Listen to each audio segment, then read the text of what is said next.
Breaking news చూస్తున్నాం. మధ్యతరగతి ప్రజలకు శుభవార్త. నిత్యావసర వస్తువులపై జీఎస్టీ తగ్గబోతున్నట్టుగా తెలుస్తోంది. నిత్యావసర వస్తువులు పూర్తిగా తగ్గే అవకాశం కూడా పరిశీలిస్తోంది కేంద్రం. 12 నుంచి 5% తగ్గించే యోచనలో కేంద్రం ఉన్నట్టుగా తెలుస్తోంది. అయితే మరొక ప్రతిపాదన కూడా ఉంది. పూర్తిగా ఎత్తేస్తే ఏ విధంగా ఉంటుంది అన్న అంశాన్ని కూడా పరిశీలిస్తున్నట్టుగా తెలుస్తోంది. జీఎస్టీ గనక ఒకవేళ తగ్గితే సబ్బులు, టూత్పేస్ట్, వాటర్ ఫిల్టర్లు, టూత్ పౌడరు, హెయిర్ ఆయిల్ ఇలాంటివన్నీ తగ్గే అవకాశం కనిపిస్తుంది. రేట్లు అల్యూమినియం, స్టీల్తో చేసిన వంట పాత్రల మీద కూడా ఈ ప్రభావం తప్పకుండా ఉంటుంది.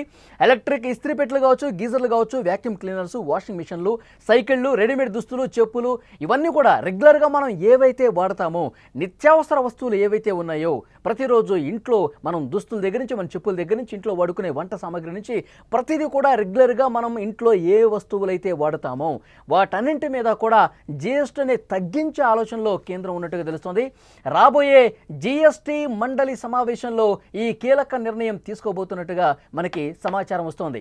రాబోయే జీఎస్టీ మండలిలో 56వ జీఎస్టీ కౌన్సిల్ మీటింగ్ జరగబోతోంది. ఆ సమావేశంలో కీలకమైనటువంటి ఈ నిర్ణయం తీసుకునే అవకాశం ఉంది. మధ్యతరగతి ప్రజలకు ఒక శుభవార్త అందించేందుకు కేంద్రం సిద్ధమవుతుందనే వార్త ఇప్పుడు ఆసక్తి కనిపిస్తోంది. అధిక జీఎస్టీతో నిత్యావసర వస్తువులు భారంగా మారగా వాటిని తగ్గించే ఆలోచన కేంద్రం చేస్తోంది. నిత్యావసర వస్తువులపై జీఎస్టీ తగ్గించాలని చూస్తోంది. 12% ఉన్నాయి చాలా వస్తువుల మీద, దాన్ని 5% తగ్గించబోతున్నట్టుగా తెలుస్తోంది. పూర్తిగా ఎత్తేసే ప్రతిపాదన కూడా పరిశీలిస్తున్నారు. ఒకవేళ అదే గనక జరిగితే సామాన్య మధ్యతరగతి ప్రజలకు భారీ ఊరటనే చెప్పాలి. చాలా వస్తువులు చాలా అంటే చాలా చౌకగా దొరుకుతాయి. కేంద్ర ఆర్థిక మంత్రి నిర్మలా సీతారామన్ ఇటీవల ఒక ఇంటర్వ్యూలో జీఎస్టీ రేట్లకు సంబంధించి మార్పులు చేస్తామని ఒక సంకేతం కూడా ఇచ్చారు. ఈ నెలలో జరగబోయే 56వ జీఎస్టీ కౌన్సిల్ భేటీలో దీనికి సంబంధించినటువంటి నిర్ణయం తీసుకోబోతున్నట్టుగా తెలుస్తోంది. ఈ వార్తలు నిజమైతే మాత్రం 12% చాలా వస్తువుల మీద ఉంది. అది పూర్తిగా 5% తగ్గిస్తే, 5% జీఎస్టీ పరిధిలోకి తీసుకొస్తే మనం ఉదయం లేచిన దగ్గర నుంచి ఇక మనం రోజువారీ కార్యక్రమాల్లో పనులు చేసుకున్నటువంటి ఏ అయితే వస్తువులు వాడతామో, టూత్పేస్ట్ కావచ్చు, పౌడర్ కావచ్చు, ఆయిల్ కావచ్చు, సబ్బులు కావచ్చు, గొడుగులు కావచ్చు, కుట్టు మిషన్లు కావచ్చు, వాటర్ ఫిల్టర్లు, ప్రెషర్ కుక్కర్లు, అలాగే మనం వంట చేసుకునే పాత్రలు, ఐరన్ చేసుకునేవి, గీజర్లు, ఇలాంటి నిత్యావసర వస్తువులన్నీ కూడా, సైకిళ్ళు కావచ్చు, దివ్యాంగులు వాడేటువంటి వాహనాలు కావచ్చు, ఇలా చాలా వాటి మీద, రెడీమేడ్ దుస్తుల మీద కూడా ఈ ప్రభావం ఉంటుంది. ఈ రేట్లు కూడా చాలా తగ్గే అవకాశం కనిపిస్తోంది. జీఎస్టీ తగ్గింపుపై కేంద్ర ప్రభుత్వ నిర్ణయమే కాదు, ఆయా రాష్ట్రాలు కూడా దీని మీద ఆలోచన చేయాలి. ఆయా రాష్ట్రాలు కూడా ఏకాభిప్రాయం కుదరాలి. పన్ను తగ్గింపుకు సంబంధించి జీఎస్టీ కౌన్సిల్ సమావేశంలో ఈ నిర్ణయం తీసుకుంటే సామాన్య పేద మధ్యతరగతి ప్రజలకు ఒక భారీ ఊరట కలుగుతుందని చెప్పాలి. చాలా క్లియర్గా, ఎందుకంటే ఎప్పటి నుంచో ఆలోచన చేస్తూ ఉన్నారు.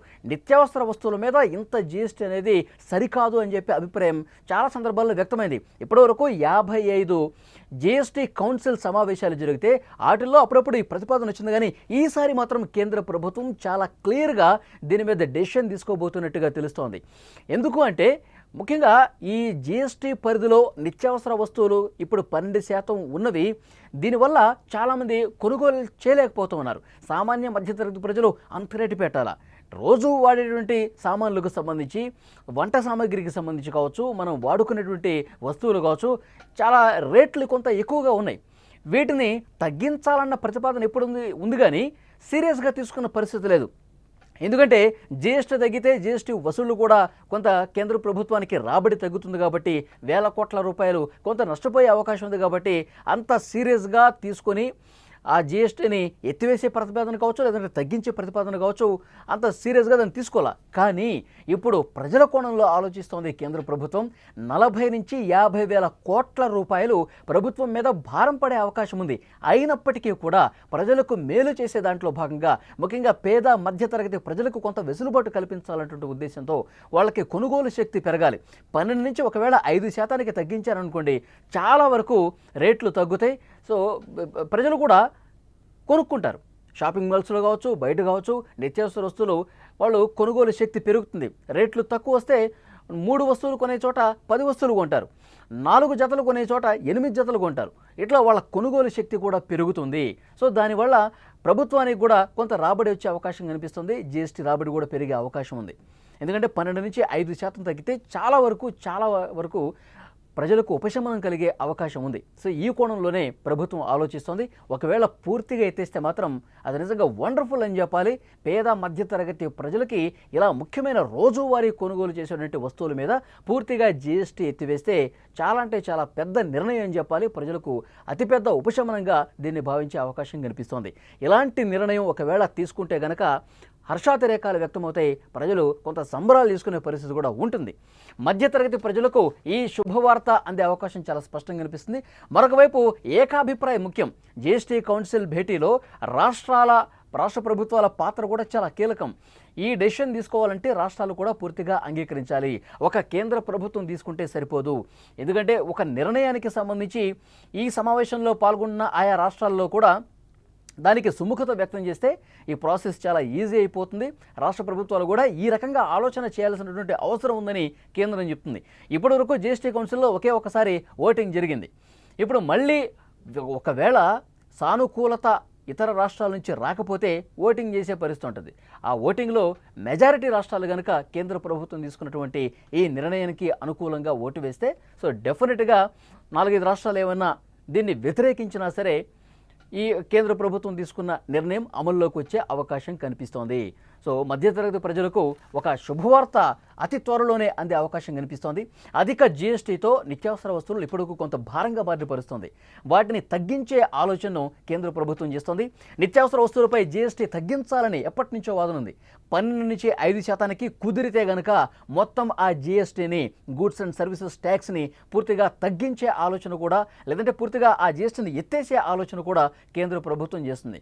ఒకవేళ ఈ నిర్ణయం తీసుకుంటే చాలా వస్తువులు పూర్తిగా తగ్గిపోయే అవకాశం కనిపిస్తోంది. ఆ రేట్లు కనుక భారీగా తగ్గితే పేద మధ్యతరగతి ప్రజలకు అతిపెద్ద ఉపశమనం కేంద్ర ప్రభుత్వం కల్పించినటువంటి పరిస్థితి ఉంటుంది. ఈ మధ్యకాలంలో చాలా అంటే చాలా రేట్లు పెరిగిపోయిన పరిస్థితి ఉంది. ఒక షాపింగ్కి వెళ్తే 1000 రూపాయలు ఇంతకుముందు బిల్ అయ్యేది ఉంటే ఈ జీఎస్టీ వల్ల దాని మీద ఇస్తున్న 12% వల్ల అది 1600, 1700 ఈ విధంగా బిల్లు వచ్చే అవకాశం ఉంది. ఇప్పుడు మళ్ళీ ఆ జీఎస్టీని ఎత్తివేస్తే 2000 బిల్ అయ్యే చోట కేవలం 1000 రూపాయలు మాత్రమే బిల్ కట్టే అవకాశం ఉంటుంది. సో అంత భారీ ఉపశమనం కల్పించడానికి కేంద్ర ప్రభుత్వం సిద్ధమవుతుంది. పూర్తిగా తగ్గిస్తే గనక 40 నుంచి 50 వేల కోట్ల రూపాయల భారం కేంద్రం మీద పడ్డప్పటికి కూడా ప్రజలకి, ముఖ్యంగా పేద మధ్యతరగతి ప్రజలకి కొంత వాళ్ళకి సులభతరంగా వాళ్ళ కొనుగోలు శక్తిని పెంచాలన్నటువంటి ఉద్దేశంతో, వాళ్ళ మీద పడుతున్నటువంటి భారాన్ని తగ్గించాలన్నటువంటి ఉద్దేశంతో కేంద్ర ప్రభుత్వం ఈ డెసిషన్ తీసుకుంటున్నట్టుగా తెలుస్తుంది. ఇప్పటికే చాలా వస్తువులు మీరు స్క్రీన్ మీద కూడా చూస్తున్నారు. ప్రతిరోజు మనం అక్కడికి షాపింగ్ మాల్స్కి వెళ్ళినా, చిల్లర దుకాణాలకు వెళ్ళినా జీఎస్టీ తప్పకుండా ఉంటుంది. సో దానివల్లే ఎక్కువగా అవి భారం పడే అవకాశం కనిపిస్తోంది. ముఖ్యంగా ఇక్కడ మనం చూడొచ్చు మళ్ళొకసారి అవి ఏ విషయాల మీద, అంటే ఏ వస్తువుల మీద రేట్లు భారీగా తగ్గబోతున్నాయని కూడా ఒకసారి మీకు చెప్తాను. టూత్ పౌడర్ కావచ్చు, హెయిర్ ఆయిల్ కావచ్చు, సబ్బులు కావచ్చు, నెయ్యి కావచ్చు, టూత్పేస్టు, వాటర్ ఫిల్టర్లు, ప్యూరిఫైయర్సు, ప్రెషర్ కుక్కర్సు, అల్యూమినియం, స్టీల్తో చేసిన వంట పాత్రలు, ఎలక్ట్రిక్ ఇస్త్రీ పెట్టెలు, గీజర్లు, వ్యాక్యూమ్ క్లీనర్లు, వాషింగ్ మిషన్లు, అలాగే సైకిళ్ళు, దివ్యాంగులు వాడే వాహనాలు కావచ్చు, రెడీమేడ్ దుస్తులు కావచ్చు, టీకాలు కావచ్చు, చెప్పులు కావచ్చు, హెచ్ఐవి, హెపటైటిస్, టీబీ డయాగ్నోస్టిక్ కిట్లు కావచ్చు, కొన్ని ఆయుర్వేద, యునానీ మందులు, డ్రాయింగు, కలరింగ్ పుస్తకాలు, రెడీమిక్స్ కాంక్రీటు, ప్రీ ఫ్యాబ్రికేటెడ్ భవనాలు, వ్యవసాయ పనిముట్లు, ప్యాకేజ్డ్ ఆహారం, సోలార్ వాటర్ హీటర్లు, ఇవన్నీ కూడా భారీగా తగ్గే అవకాశం ఉంది. అలాగే సిగరెట్లు, విలాసవంతమైన కార్లు, కార్బోనేటెడ్ డ్రింక్స్, వీటి మీద జీఎస్టీని భారీగా పెంచే అవకాశం కనిపిస్తోంది. ఏవైతే సిగరెట్లు ఉన్నాయో, లేకపోతే విలాసవంతమైనటువంటి కార్లు, కార్బోనేటెడ్ డ్రింక్స్, ఇలాంటివి విలాసవంతమైన వస్తువుల కిందకి ఏవైతే వస్తాయో వాటి మీద జీఎస్టీని భారీగా పెంచాలనేటువంటి ఉద్దేశంతో కేంద్రం ఉన్నట్టుగా తెలుస్తోంది. సో ఒక చాలా మంచి నిర్ణయంగా దీన్ని చూడాల్సిన అవసరం కనిపిస్తోంది. ఈ నెలలోనే 56వ జీఎస్టీ కౌన్సిల్ మీటింగ్లో ఆయా రాష్ట్రాలు కూడా ఇందులో ప్రాతినిధ్యం ఉంది. రాష్ట్రాలు కూడా వాళ్ళ అభిప్రాయం వ్యక్తం చేస్తారు. సో కేంద్రం చాలా స్పష్టంగా జీఎస్టీని 12 నుంచి 5% తగ్గిస్తుందా, లేదంటే ఈ జీఎస్టీని పూర్తిగా ఎత్తేస్తుందన్నది ఒక ఆసక్తికరమైనటువంటి విషయంగా చూడాలి. ఒకవేళ పూర్తిగా ఎత్తేస్తే చాలా అంటే చాలా పెద్ద ఊరట పేద మధ్యతరగతి ప్రజలకు కలుగుతుంది అనటంలో ఎలాంటి సందేహం లేదు.